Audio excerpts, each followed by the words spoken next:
Sometimes the hardest truth isn't when we tell others, it is the one we refuse to admit to ourselves. My name is Yeseul Ma, and the book, In Monster Calls by Petrinus, is about a boy haunted not only by a mysterious monster, but also by the unbearable reality of his mother's illness.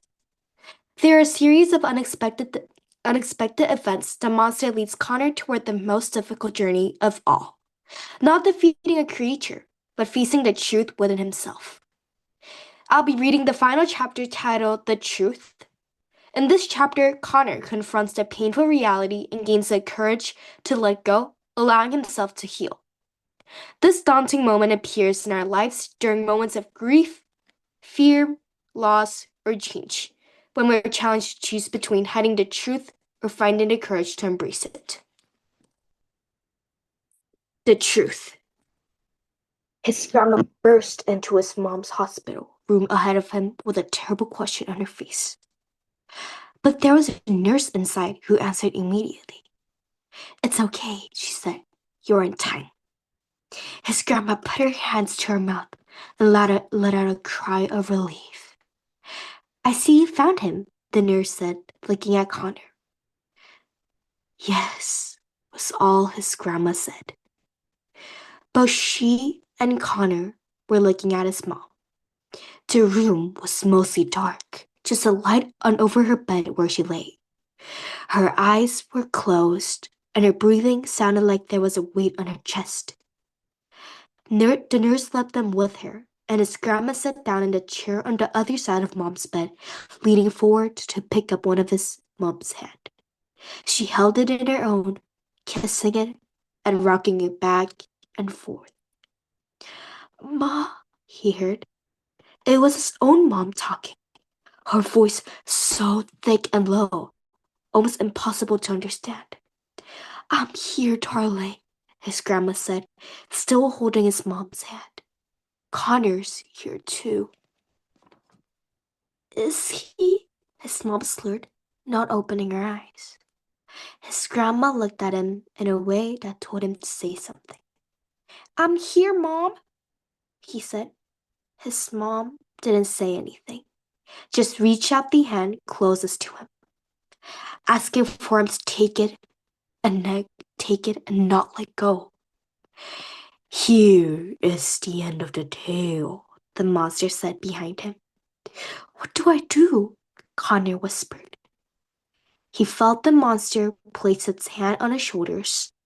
Somehow, they were small enough to feel like they were holding him up. "All you have to do is tell the truth," the monster said. "I'm afraid to," Connor said. He could see his grandma there in the dim light, leaning over her daughter. He could see his mom's hand still outstretched, her eyes still closed. "Of course you're afraid," the monster said, pushing him slowly forward. "And yet, you will still do it." As the monster's hands gently but firmly guided him over toward his mom, Connor saw the clock on the wall above her bed. Somehow, it was already 11:46. 21 minutes before 12:07. He wanted to ask the monster what was going to happen then, but he didn't dare. Because it felt like he knew. "If you speak the truth," the monster whispered in his ear, "you will be faced with whatever comes." And so Connor looked back down at his mom, at her outstretched hand. He could feel his throat choking again and his eyes watering. It wasn't the drowning of the nightmare, though. It was simpler and clearer.